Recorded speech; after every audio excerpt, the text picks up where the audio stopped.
et messieurs, bonsoir. Merci d'avoir choisi RTI1 à la une de ce 20h. 114 inspecteurs en management et qualité de soins prêtent serment après 2 ans de formation. Ils promettent de remplir leur mission avec probité, impartialité, humanisme et rigueur. Ils veilleront à la qualité des soins et à la sécurité des patients pour le rayonnement du système de santé. 2021 va vers son déclin, 2022 arrive. On se prépare à accueillir la nouvelle année dans la gaieté. Les dons se multiplient envers les démunis. Le président de la République a fait don de kits alimentaires aux familles défavorisées du district d'Abidjan. Nous irons à Koumassi et à Atekoubé.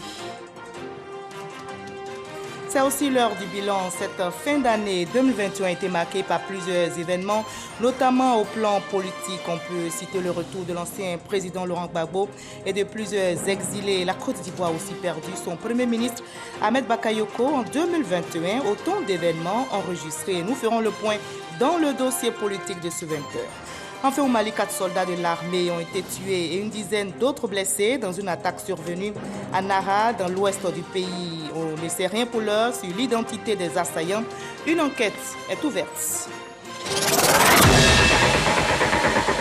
Soyez les bienvenus sur RTI1. 114 inspecteurs en management et qualité de soins prêtent serment après 2 ans de formation. Ils promettent de remplir leur mission avec probité, impartialité, humanisme et rigueur. Et sachez qu'ils veilleront à la qualité des soins et la sécurité des patients pour le rayonnement du système de santé. Marie-Loïs Thiorou, Jamagaki pour le reportage.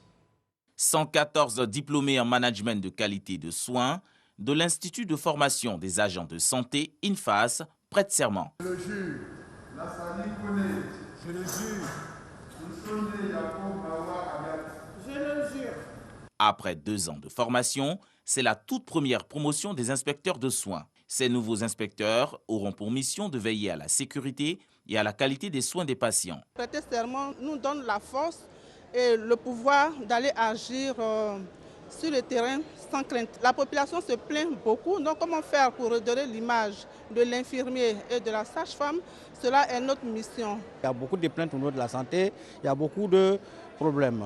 L'État a jugé nécessaire de mettre sur pied ce nouvel emploi pour venir garantir la qualité des soins et la sécurité des patients. La probité, l'impartialité, l'humanisme et la rigueur sont les valeurs à incarner pour cette première promotion. C'est la première fois que dans notre pays, les professionnels de santé sont formés pour s'occuper des questions spécifiques de qualité des soins et de sécurité des patients. Donc c'est une avancée notable qu'il faut saluer. Nous allons voir la meilleure organisation à mettre en place, le rattachement idéal pour permettre à ces inspecteurs d'exercer leur mission partout en Côte d'Ivoire et être efficaces. Ces inspecteurs de soins devront contribuer à améliorer les indicateurs du système sanitaire. Ils sont appelés à exercer dans les directions générales de la santé et dans les hôpitaux généraux du pays. Voilà, notez ce communiqué du gouvernement. Le gouvernement porte à la connaissance de la population ivoirienne que la période de validité des cartes nationales d'identité produites en 2009, arrivant à expiration le 31 décembre 2021, est prorogée jusqu'au 31 mars 2022. Il tient à rappeler qu'au terme de la loi numéro 2019-566 du 26 juin 2019, la carte nationale d'identité biométrique est obligatoire pour tout Ivoirien âgé d'au moins 16 ans. En conséquence, le gouvernement exhorte vivement les personnes qui ne se sont pas encore enrôlées à se rendre dans les centres ouverts à cet effet sur toute l'étendue du territoire national en vue de s'acquitter de cette obligation.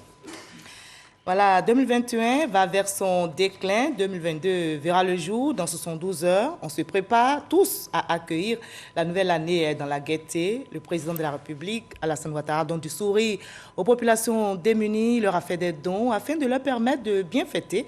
Des kits alimentaires sont donc distribués ici à Abidjan. Le ministre-gouverneur Robert Beuremambé et ses équipes investissent les différents quartiers. Notre reporter Jean Magagui a suivi les dons faits à Akomassi et à Atekoubé. C'est dans une ambiance de joie que le représentant du député-maire Cissé Bakongo réceptionne les kits alimentaires, dont du président de la République Alassane Ouattara. Un soutien moral et matériel pour ces populations de Koumassi, soucieuses de passer des fêtes de Nouvel An dans la paix et la plénitude.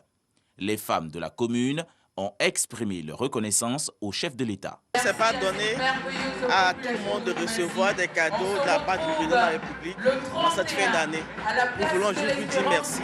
L'émissaire du ministre-gouverneur du district d'Abidjan, en présence des autorités communales, a traduit l'engagement du président de la République à soulager les populations de Côte d'Ivoire. Le président de la République, depuis son accession au pouvoir, n'a jamais oublié les populations de Côte d'Ivoire.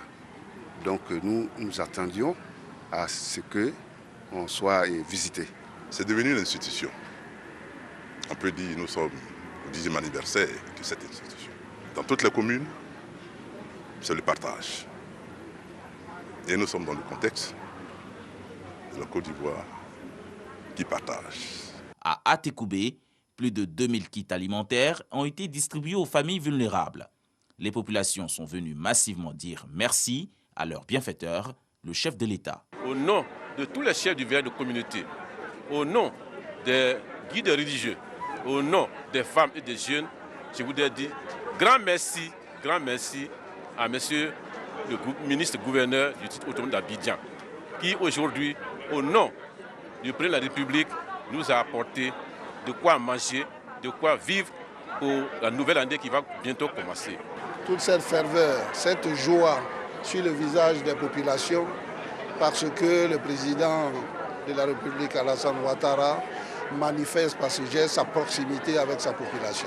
Ces dons du président de la République aux populations s'étendront aux autres communes du district d'Abidjan et même à l'intérieur du pays. Voilà, je vous livre un autre communiqué émanant de la préfecture de police d'Abidjan. Il s'agit du plan de circulation pour la nuit du 31 décembre 2021 au 1er janvier 2022 qui arrive seulement dans 48 heures. Dans le cadre des festivités marquant la fin de l'année 2021, il est prévu un lancement de feux d'artifice entre les ponts Général de Gaulle et Félix Houphouët-Boigny dans la nuit du 31 décembre 2021 au 1er janvier 2022. De ce fait, la circulation sur les 3 ponts se fera de façon suivante. Le 3e pont ouvert toute la journée. Le pont Félix Houphouët-Boigny ouvert dans les 2 sens jusqu'à 23h30, c'est-à-dire 30 minutes avant le lancement. La circulation reprendra dans les 2 sens après le lancement des feux. Le pont Général de Gaulle, sens Agamé-Trècheville. La circulation sera fermée à partir de 20h. Les véhicules venant d'Agamé seront déviés à l'intérieur du plateau pour le carrefour de l'Indénier, l'avenue 13 ou Agamé route mosquée libanaise ou le carrefour de la mairie d'Agamé.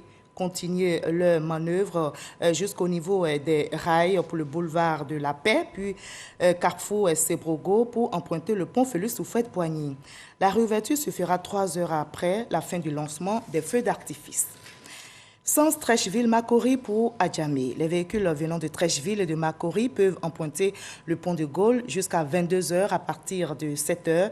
Ils seront tous déviés sur le pont Félix Houphouët-Boigny ou sur le 3e pont à partir de l'échangeur ivoiro-japonais Carrefour Solibra, Bretel Biafra, rue 38, Valérie Giscard d'Estaing. Dans ce sens, la réouverture est prévue après le lancement des feux, communiqué signé du préfet de police d'Abidjan, Dosso Siaka. Voilà, on prépare aussi les fêtes de fin d'année dans la région de Gbeke. À Boaké, certains salons de beauté refusent même des clients parce qu'ils ont du mal à les satisfaire. Discussions interminables entre propriétaires de salons de coiffure et de couture avec les clients, comme nous le témoignent Yolande Swanga et Soro Corona du côté de Boaké. Oro ne pourra pas avoir son habit à temps pour les fêtes de fin d'année. C'est ce qui ressort de l'échange entre lui et son couturier. Il y a eu coupure de courant hier. C'est ce qui a fait que je n'ai pas pu. Serge, coupure de courant, là, ça, là, c'est chez tout le monde. Mais pas une salle. De toi, moi, si c'est hier, j'ai déposé. C'est pas hier, tu ne peux pas me dire que c'est coupure de courant qui a fait que tu n'as pas fait, Serge. Il ne faut pas faire ça. Hein, Serge? Non, c'est des trucs comme ça ne se fait pas, mon frère. Tout ça, c'est uniforme. Tout le monde va porter demain pour la vigie. Moi, je suis dans la courage. Je fais comment? Ça sera prêt là. Ça fait combien de semaines? Pratiquement 2 semaines, tu me dis ça sera prêt. C'est jamais prêt, Serge. Si c'est comme ça, on va changer de couturier, c'est mieux. Parce que moi, je ne peux pas concevoir que quand quelqu'un veut venir faire quelque chose, il dit venez chez mon gars, venez chez mon gars. Mais moi-même, pour moi-même, tu ne fais pas. Je fais comment? Dans ces ateliers de couture, l'heure est aux essais, au retrait et à la confection des derniers habits. C'est une chemise, c'est manche longue. C'est un client qui a demandé, donc je suis en train de confectionner ça pour lui rapidement, pour que demain il puisse avoir ça pour la fête. Les salons ou autres lieux de coiffure font leur plein ces derniers jours. Pour les clientes, c'est le moment de se faire une beauté. Bon, je me suis réveillée à 8 h pour venir ici. Je suis venue pour me dresser, me rendre belle pour la fête. Elle est un peu débordée, donc j'attends. Mon tour va arriver très bientôt. Dans les salons de beauté, l'affluence diffère. L'année passée, en tout cas à l'heure là, j'étais débordée. Mais actuellement, bon, je pense qu'avec le temps, Dieu va faire grâce. Les années passées, les dimanches, je venais travailler. Mais cette année, non. Je ne suis pas venue travailler dimanche. Aujourd'hui même, on est au 30, 29, mais il n'y a rien pratiquement. J'ai perfectionné au moins 20 perruques qui sont parties. Pour cette année, sincèrement, ça va. La majorité des couturiers et esthéticiennes jugent l'année 2020 mieux que celle de 2021. Voilà, et 2022 arrive seulement dans 48 heures. On peut encore se rattraper pour très bien fêter. Pour ces fêtes de fin d'année, les habitants de Lakota se préparent aussi activement. Lakota présente désormais un nouveau visage. Vous allez le voir, plusieurs innovations ont vu le jour, comme la rénovation de l'entrée principale de la ville. À travers toutes ces actions, l'équipe municipale entend faire de Lakota l'une des villes les plus développées du pays. Lakota, en mode ville-lumière, nous rapporte Jean Magaki. À l'entrée principale de la ville de Lakota, des guirlandes lumineuses. Plus loin, un espace de détente offrant un cadre féerique aux amoureux de bonnes vibrations. C'est dans ce décor de ville-lumière que les habitants accueillent le nouvel an. Vraiment, la ville a changé. C'est désormais une ville de lumière. C'est devenu vraiment une grande ville. Et nous sommes contents de cette ville. À Lakota, c'est la première fois que nous voyons ces choses merveilleuses-là. Nous formulons les vœux de bonne santé et de prospérité pour le maire et pour nous aussi les enseignants. Le décor de Ville-Lumière est une touche spéciale de gaieté signée du conseil municipal dirigé par le maire Sami Méry. L'année 2021 c'était difficile et Dieu nous a fait grâce de finir cette année. Donc il fallait quand même faire quelque chose pour les populations, leur donner de la joie. Donc on a essayé d'illuminer la ville pour montrer déjà notre amour pour les populations. Surtout les tout petits permettent effectivement de découvrir aussi les fêtes de fin d'année. Autrefois appelé campement à gauche, Lakota peut le temps de ces fêtes de fin d'année se targuer d'être une ville lumière. On célèbre aussi les fêtes de fin d'année en valorisant la culture antique du continent, offrir des objets d'art anciens pour véhiculer aux plus jeunes les valeurs traditionnelles africaines. C'est le pari que se fixe l'UNACI, l'Union nationale des antiquaires du Côte d'Ivoire. L'organisation expose depuis le 20 décembre dernier au Club House du Cocody de Plateau. Visite guidée avec notre reporter Franck Quadio. Christiane s'intéresse à la culture antique des peuples du Côte d'Ivoire et du continent africain. Attirée par la valeur originelle et historique des objets d'art de cette exposition de l'UNACI, l'Union des antiquaires de Côte d'Ivoire, elle ne boude pas son plaisir. En cette période de fête de fin d'année, l'idée d'offrir quelques pièces de cet immense trésor aux enfants ou à des amis l'anime. C'est vrai que nous sommes dans une période de fête mais je préférais venir dans le domaine de l'art, par curiosité et puis par passion. Et ça permettra aussi à d'autres personnes qui n'ont aucune notion de l'art de mieux s'informer, de mieux se cultiver. Statues, masques, antiquités, symboliques du singe, canari de la petite souris, des images, des signes et des histoires décortiquées par le porte-parole de l'UNACI. Ça c'est la maman Annie qui symbolise la femme, la reine, une reine Annie. C'est une cuillère d'or qui symbolise la femme. Le 8 mars, l'Africain avait son 8 mars avant l'arrivée des Blancs. Alors si la fête des femmes arrive, c'est les femmes qui dansent avec cette cuillère. Pour Abdoulaye Bakayoko, président de l'UNACI, cette exposition est un enseignement, une invitation à se rapprocher de l'art antique africain, considéré à tort comme objet de fétichisme. Il n'y a rien de fétichisme dans un masque, ou dans un tam-tam, ou dans un statue. Au fait, c'est une manière de dire ça comme ça, mais c'est la photographie africaine, l'ancienne photographie africaine. C'est une manière d'enseigner la population africaine, la population de Côte d'Ivoire, notre histoire, notre culture. Une cinquantaine de stands pour cette exposition d'objets d'art, pour le grand bonheur des visiteurs. Jusqu'au 31 décembre 2021, l'Afrique se raconte à travers ses œuvres minutieusement sélectionnés par les antiquaires de Côte d'Ivoire. Voilà, et la lutte contre la vie chère s'accentue aussi en cette fin d'année. Le gouvernement a décidé d'ailleurs de plafonner le prix du kilogramme du faux-thon, appelé communément poisson de Garba, à 850 francs CFA. L'annonce a été faite en Conseil des ministres le mercredi dernier. Et suite à cette annonce, le ministère du Commerce et de l'Industrie, à travers le comité de lutte contre la vie chère, est sur le terrain. Michel Mambo nous explique. Le Conseil a adopté un projet de décret portant plafonnement du prix du kilogramme de poisson faux-thon ou poisson Garba. Ce décret intervient dans le cadre des actions contre la vie chère engagées par le gouvernement aux fins de préserver le pouvoir d'achat du consommateur final. Ainsi, ce décret plafonne le prix du kilogramme du poisson Garba, toutes tasses comprises, appliquées notamment aux détaillants des garbadromes à 850 francs CFA, dans le district autonome d'Abidjan et dans un rayon de 300 km et à 900 francs CFA au-delà. 850 francs CFA le kilogramme dans le district d'Abidjan et 900 francs CFA le kilogramme à l'intérieur du pays. Voilà qui est fixé. Le prix du poisson faux-thon, encore appelé poisson Garba, a connu ces derniers mois pas mal de fluctuations. De 1520 francs en moyenne au mois de juin, il est passé à 1880 francs en moyenne au mois de novembre, soit une augmentation de 23,68%. Cette denrée est pourtant l'une des plus prisées en Côte d'Ivoire. La mesure est donc salutaire et pour veiller à son strict respect, le ministère du Commerce et de l'Industrie, à travers le Comité national de lutte contre la vie chère, CNLVC, rencontre les acteurs de la chaîne des valeurs. Le plat de Garba doit rester accessible aux Ivoiriens. Le gouvernement a à cœur d'adresser toutes les préoccupations des consommateurs dans tous les secteurs d'activité.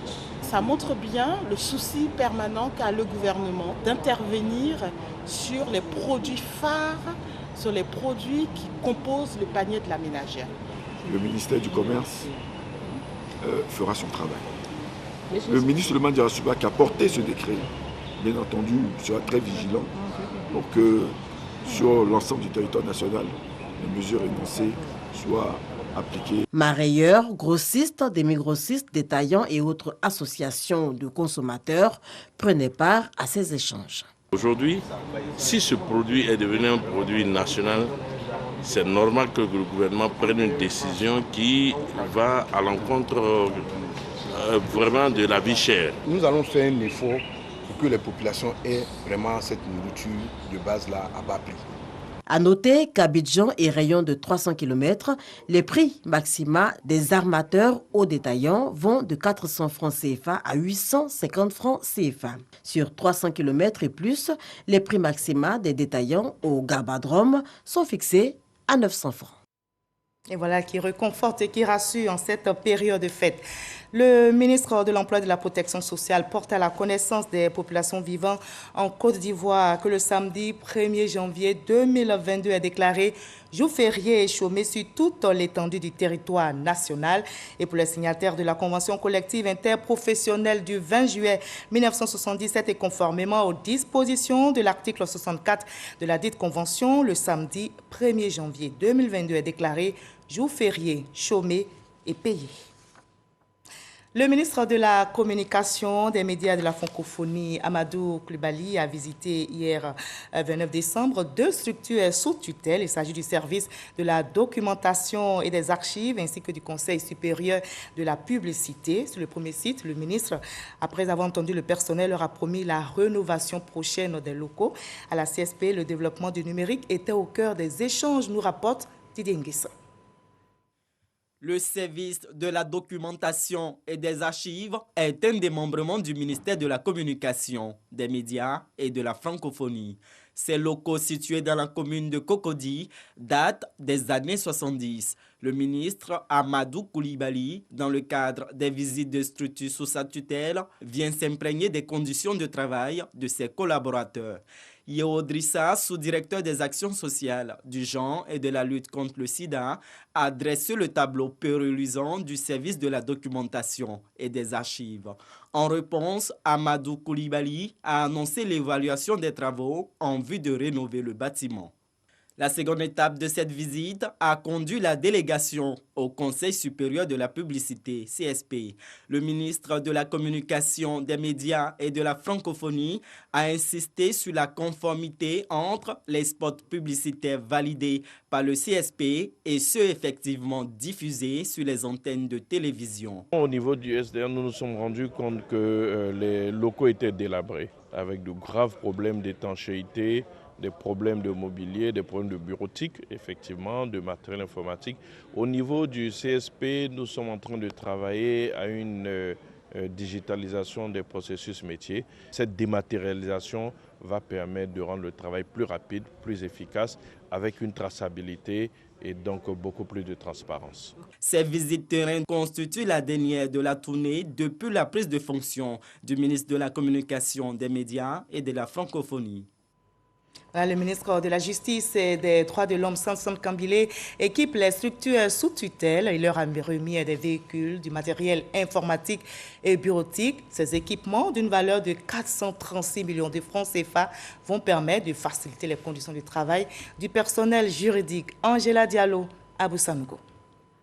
436 millions de francs CFA, c'est la valeur des équipements reçus par les chefs de cour et de juridiction. Ce matériel offert par le ministère de la Justice et des Droits de l'Homme est composé de véhicules, d'ordinateurs portables, de meubles de rangement, de fauteuils et de photocopieurs. Ces équipements vont permettre d'assurer un meilleur contrôle de l'activité judiciaire. Tous ces investissements sont la preuve indiscutable que votre seul objectif est d'améliorer les conditions de travail de vos collaborateurs.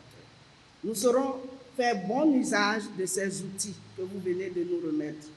Grâce à ce matériel et à ces véhicules, nous serons embarqués dans le train de la performance administrative et judiciaire. Le garde des Sceaux, ministre de la Justice et des Droits de l'Homme, a mis en garde le personnel contre les mauvaises actions qui ternissent l'image de la justice ivoirienne. Ça a été pour nous l'occasion de lancer un message aux magistrats relativement à la gestion des faux frais de justice. J'ai demandé à ce que soit créé dans chaque juridiction un service dédié à recevoir les plaintes des usagers contre les auteurs de ces faux frais. Nous allons lutter efficacement et sans embâche contre ces mauvaises pratiques qui ternissent l'image de marque de la justice. Au niveau de mon cabinet, j'ai mis en place des numéros verts qui permettent aux justiciables de me saisir et de me faire part des mauvaises pratiques et surtout de tous ces actes qui sont commis qui n'honorent pas la justice. À ce jour, plusieurs structures sous tutelle du ministère de la Justice et des Droits de l'Homme ont été équipées. Récemment, c'était le pôle pénal économique et financier qui a bénéficié de matériel roulant et informatique.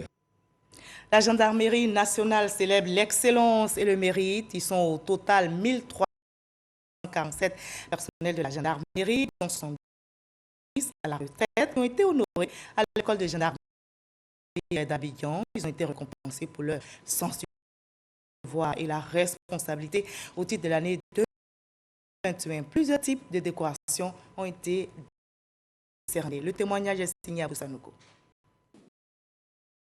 La gendarmerie nationale récompense les mérites des hommes qui se sont valablement distingués au titre de l'année 2021 d'une part et au cours de leur carrière d'autre part.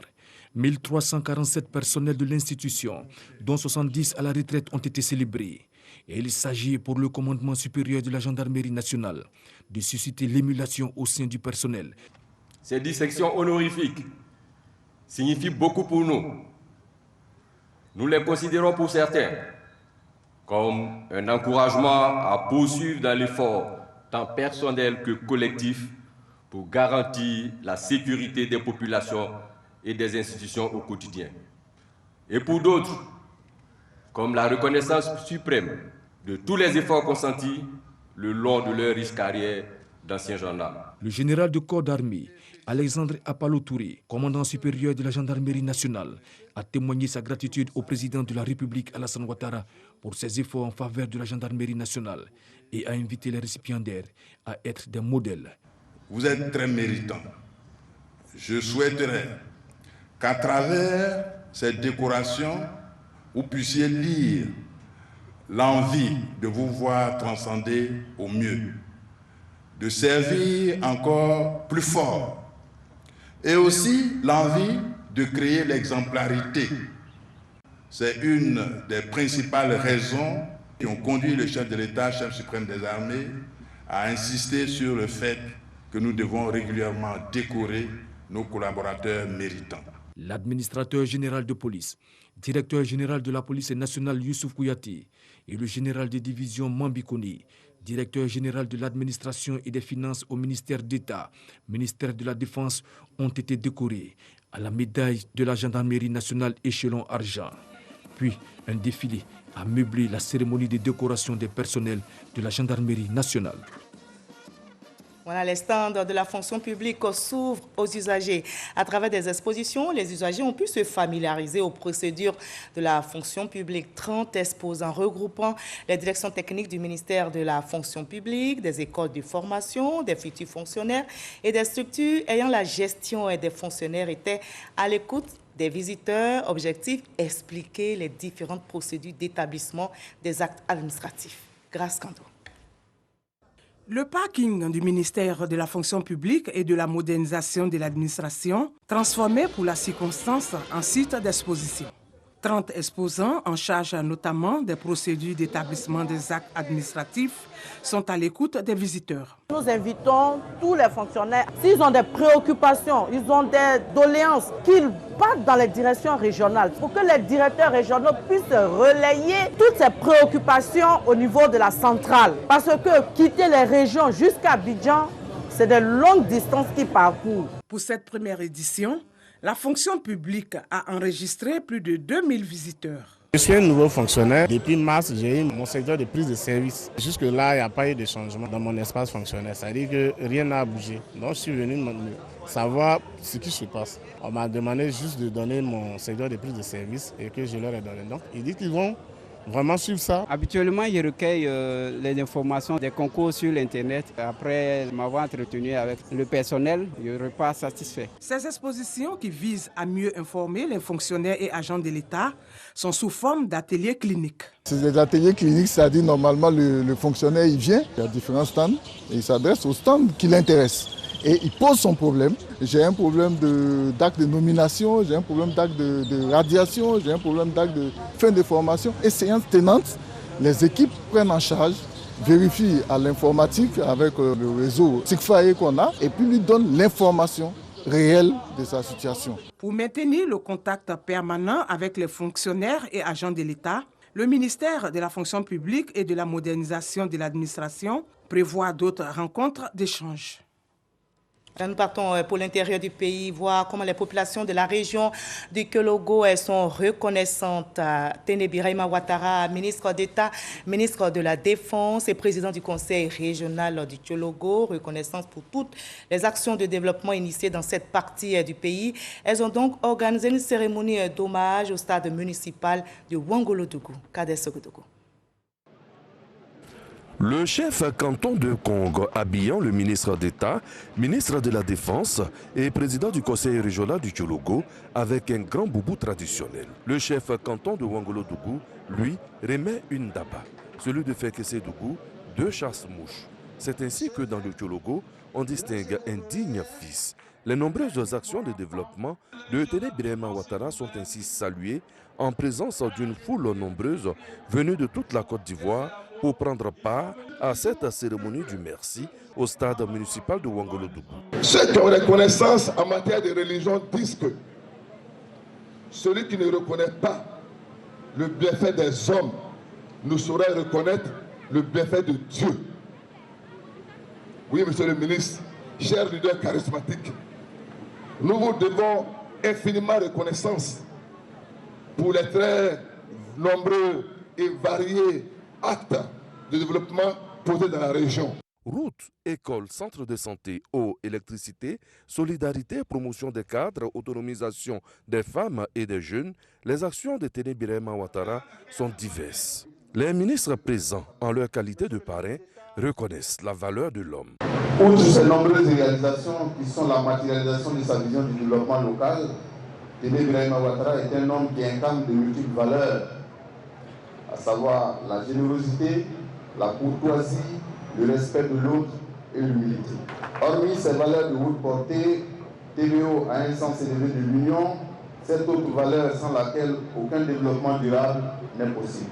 Et foncièrement opposé à toute forme d'égoïsme, il œuvre inlassablement à la promotion des cadres compétents. Monsieur le ministre d'État, je voudrais saluer en vous un grand serviteur de l'État, un travailleur infatigable, un homme de devoir, respectueux de la République et de ses valeurs. Au regard de vos actions qui induisent des changements, qui transforment la vie des populations, celles-ci, je veux dire les populations, voient en vous celui qui actionne les leviers, crée les synergies et met en commun les effets multiplicateurs dans différents secteurs afin d'impulser et booster le développement harmonieux de la région. C'est avec une humilité connue de tous que Téné Birahima Ouattara remercie Alassane Ouattara, le président de la République, qui a permis toutes ces actions. Il invite les populations à la solidarité et au travail. Cette commémoration, au-delà de ma personne, célèbre l'ensemble des fils et des filles du Tchologo, dont le plus illustre est le président de la République, son Excellence M. Alassane Ouattara, qui fait vivre à la Côte d'Ivoire son deuxième miracle après celui vécu sous le président Félix Houphouët-Boigny. Votre frère Alassane Ouattara, qui par son travail remarquable, force l'admiration et le respect de toutes les grandes nations dans le monde. Je voudrais vous dire, du haut de cette tribune, pour réitérer ma disponibilité et mon engagement à aller encore plus loin dans nos entreprises de développement.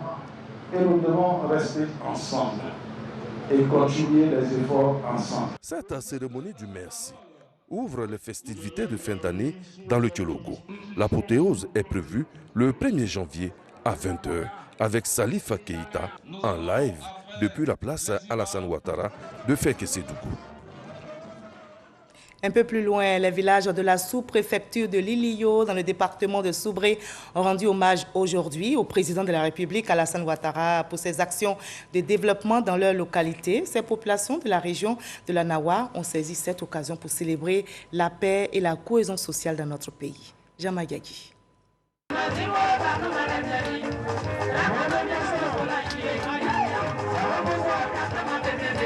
C'est la fête à Marcro, dans la sous-préfecture de Liliyo.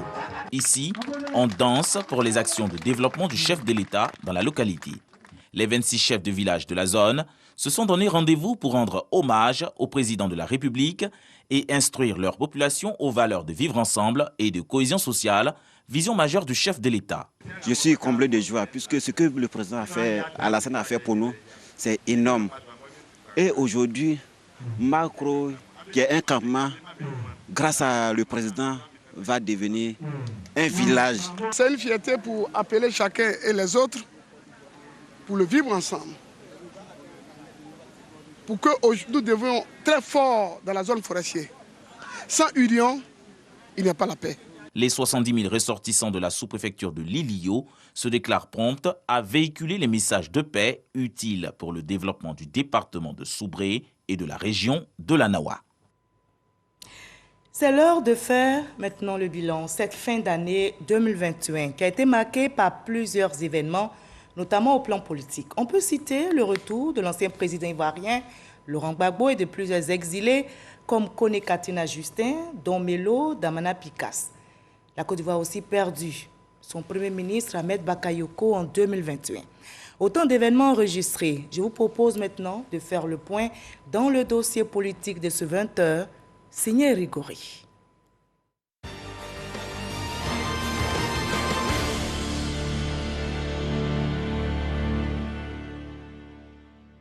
« 2021 aura été une année mouvementée par plusieurs événements politiques qui marquent encore les esprits. Des événements heureux, il y en a eu. Des événements malheureux aussi. Mars 2021, la Côte d'Ivoire est consternée par le décès de son Premier ministre Ahmed Bakayoko. Malgré son départ, les Ivoiriens continuent d'évoquer cette personnalité. Un exemple pour toute une génération.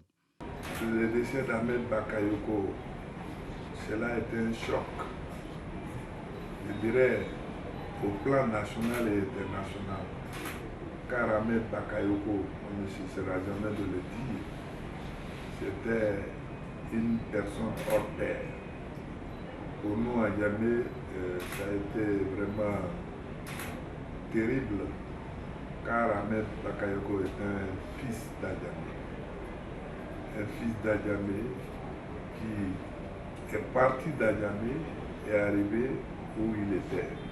Ce n'est caché de personne que l'héritage que Ahmed laisse à la jeunesse ivoirienne, à la nation, c'est la fin des barrières politiques, la fin des barrières religieuses et la fin des barrières ethniques. Ahmed était beaucoup plus, de mon avis, introduit loin de sa région que dans sa région à Séguéla, d'où je viens. Le 17 juin 2021, Laurent Gbagbo est de retour en Côte d'Ivoire après avoir été détenu à La Haye. Un retour salué par les Ivoiriens et surtout par ses sympathisants. Je pense que la Côte d'Ivoire avait besoin de ce retour. À partir d'aujourd'hui et jusqu'à quelques jours, quelques semaines, vous verrez que le processus sera enclenché. Il suffit qu'il parle, la parole guérit. Une rencontre entre Alassane Ouattara et Laurent Gbagbo a lieu le 27 juin 2021. Cette rencontre a contribué à baisser la tension. Les deux personnalités se sont rencontrées. Ça aussi, ça a contribué fortement à apaiser les cœurs des Ivoiriens. Et je pense que cela est une très bonne chose. Et donc, on peut dire que le président Laurent Gbagbo est une personnalité clé de la politique ivoirienne. Donc, on ne peut pas faire sans lui. Je pense que on ne peut que remercier les autorités. Et ce qu'on attend du président Laurent Gbagbo maintenant, c'est sa place, qu'il prenne toute sa place auprès du président de la République pour aller dans le sens de la réconciliation, de la cohésion et du retour de la paix. 2 mois après son retour en Côte d'Ivoire, Laurent Gbagbo va quitter le FPI, le parti qu'il a créé dans les années 80 pour fonder un autre parti politique, le Parti des peuples africains, Côte d'Ivoire, PPACI. La création du PPACI contribue à l'évolution du multipartisme en Côte d'Ivoire, la démocratie en vrai dire.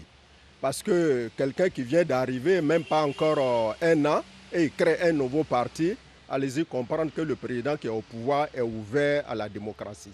C'est ce que ça concrétise. On note aussi en 2021 la poursuite du dialogue politique avec plusieurs partis d'opposition et le parti au pouvoir à la même table. Les Ivoiriens doivent se mettre ensemble pour réfléchir et parler de l'avenir de la Côte d'Ivoire. Ce sera nous qui ne sommes pas donc des politiciens, c'est ce que nous suivons. Et quand nous attendons cela, étant donc des ambassadeurs de la paix, nous descendons sur le terrain et nous lançons ce message-là à la population pour dire « Regardez un peu, ouvrez vos yeux, est-ce que vous voyez ce qui se passe ?» Le comportement que vous avez donc sur le terrain n'est pas celui qui est réel. 2021 a vu aussi la nomination d'un nouveau Premier ministre et son gouvernement, Patrick Achi. L'opération de recensement de la population de 2021 fut un succès grâce à une forte mobilisation des premiers concernés, selon le directeur général de l'Institut national de la statistique. Nous avons sollicité régulièrement les populations sur différents projets ou programmes, notamment le recensement général de la population, et elles ont collaboré en toute franchise avec nos différentes équipes. Je voudrais qu'elles trouvent ici l'expression de notre profonde gratitude et que 2022 soit pour chacune d'entre elles une bonne année. 2021 s'achève et laisse sa place dans quelques heures à 2022. Les Ivoiriens aspirent à plus de bonheur. Voilà, et on termine ce 20h par le Mali où 4 soldats de l'armée ont été tués et une dizaine d'autres blessés dans une attaque survenue à Nara, dans l'ouest du pays. On ne sait rien pour l'heure sur l'identité des assaillants, mais une chose est sûre, la zone attaquée est un lieu où sont implantés les djihadistes. Une enquête est ouverte. Et vous l'avez compris, ce journal est terminé. Il a été réalisé par Awa Savadogo, Stéphane Okona. Merci à toute la régie. Ce 20h a été supervisé par Hervé Blé. Merci à Perpétuquement, surtout à vous de nous avoir suivis. Je vous retrouve avec le même plaisir, le même bonheur l'année prochaine. D'ici là, portez-vous très bien. Et n'oubliez pas, prenez soin de vous. Continuons de chérir la paix.